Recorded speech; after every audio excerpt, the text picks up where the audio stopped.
जय हिंद दोस्तों। आज हम पॉलिटी की क्लास में जानेंगे राज्य के लिए अनिवार्य तत्व। तो हम यह जानेंगे एक देश कैसे बनता है, उसके लिए क्या क्या तत्व होते हैं, उसके बारे में हम समझेंगे कि आखिर हम उसे देश क्यों कहते हैं और कैसे वो देश बनता है। तो सबसे पहले जानते हैं कि किसी भी देश को देश बनने के लिए उसमें एक एरिया होना चाहिए, यानी कि क्षेत्रफल। तो जैसे पहला है एरिया यानी कि क्षेत्रफल, और दूसरा है जनसंख्या यानी कि पॉपुलेशन। किसी भी देश को बनने के लिए उसमें जनसंख्या होनी चाहिए। और तीसरी चीज़ जो सबसे मेन है, संप्रभुता यानी कि सॉवरेनिटी।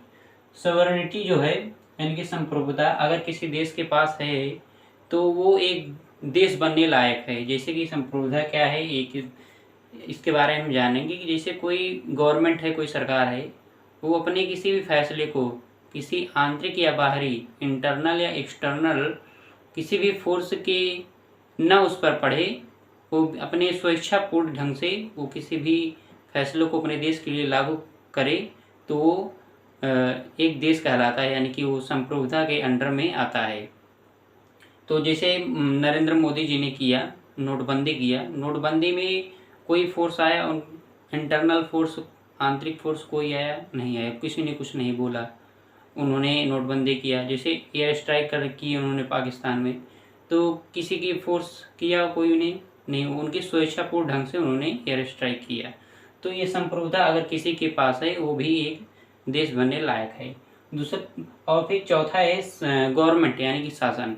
तो जैसे भारत के पास अभी गवर्नमेंट है अपनी, तो ये हम जानेंगे कि किसी भी, जैसे अब उत्तर प्रदेश है, अब उत्तर प्रदेश क्या एक देश है? आप जानेंगे कौन सा क्वेश्चन है।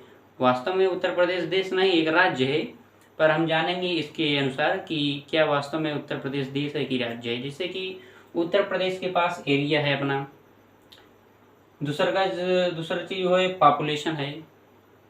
उत्तर प्रदेश के पास सबसे ज़्यादा पूरे भारत देश में अगर किसी राज्य के पास सबसे ज़्यादा पॉपुलेशन है, वो उत्तर प्रदेश है।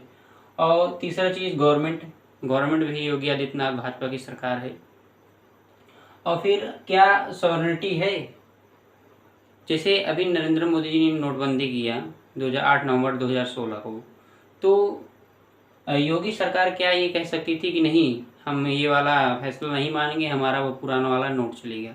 तो नहीं कर सकती, क्योंकि सेंट्रल गवर्नमेंट का कुछ ऐसी चीज़ें स्कीम होती है जो स्टेट गवर्नमेंट उसका आलोचना नहीं कर सकती है, उसे ले स्वीकार करना ही पड़ेगा। तो वैसे ही, तो इस प्रकार हम देख सकते हैं कि ये तीसरा वाला संप्रभुता यानी कि सॉवरेनिटी जो है, ये उत्तर प्रदेश के पास नहीं है। मतलब कि उत्तर प्रदेश एक देश नहीं, एक राज्य है, और वो राज्य भारत के अंतर्गत आता है, यानी कि भारत एक देश है।